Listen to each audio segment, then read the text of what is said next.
کفر ہمیشہ اسلام کے خلاف بہت ہی بڑے بڑے منصوبے تیار کرتا رہا ہے، تاریخ گواہ ہے۔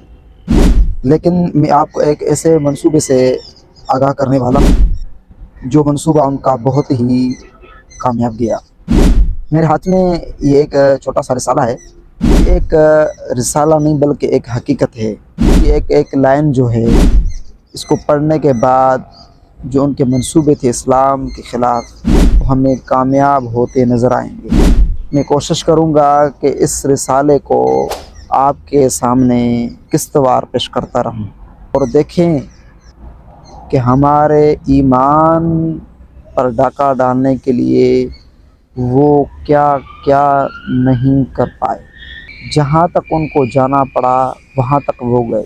یہ کتاب ایک عیسائی کی ڈائری ہے جس میں وہ اپنے منصوبے کے بارے میں بتا رہا ہے اپنوں کو۔ 1710 عیسوی کی بات ہے کہ یہ بندہ کہہ رہا ہے کہ مجھے برطانیہ نے مصر، عراق، ایران اور حجاز اور ان کے مرکز استنبول جو اس وقت کا قسطنطنیہ تھا، ان علاقوں کی جاسوسی پر مجھے مقرر کیا۔ ظاہر سی بات ہے کہ وہ میدان جنگ میں غالب نہیں آ سکتے تھے۔ مسلمان کا ایمانی جذبہ دیکھ کر، اپنے آقا و مولا سے محبت کا جذبہ دیکھ کر، اور تو انہوں نے ایک اور راستے کا انتخاب کیا۔ ان کے اندر جا کر ان کے اندر پھوٹ ڈالیں اور ان کے اپنوں کو آپس میں لڑائیں تاکہ یہ کمزور بنیں، پھر ہم ان کے اندر گھس کر اور ان کے اقتدار میں بیٹھ کر پھر ہم جناب عالی ان سے وہ ایمانی قوتیں کھینچ لیں جو آج ان کے اندر موجود ہے۔ یہ عیسائی بندہ کہہ رہا ہے مجھے ان علاقوں پر مامور کیا گیا۔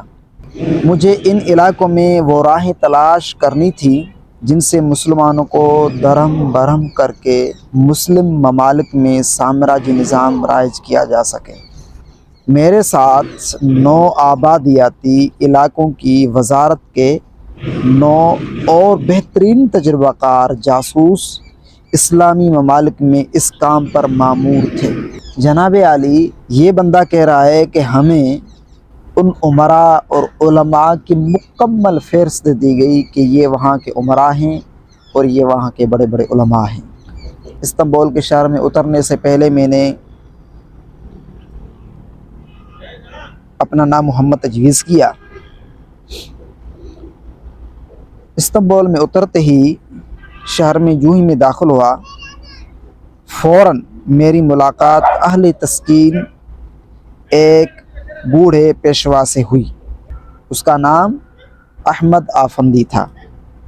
وہ ایک صاحب فضل اور نیک عالم تھا۔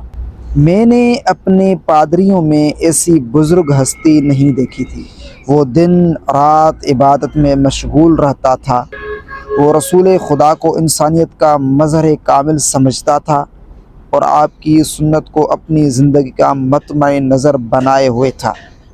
یہ وہ عیسائی کہہ رہا ہے کہ میں جو ہی استنبول میں اترا تو وہاں سب سے پہلے میری ملاقات اس بزرگ ہستی سے ہوئی۔ انشاءاللہ العزیز یہ اترنے کے بعد آگے کیا کیا کر رہا ہے یہ ہم آپ کے سامنے ان کے منصوبے پیش کریں گے، اور جو یہ منصوبے لے کر آئے تھے یہ 9 افراد، وہ اس میں کتنے کامیاب ہوئے ہم اپنی آنکھوں سے آج کے دور میں ان کو دیکھیں گے۔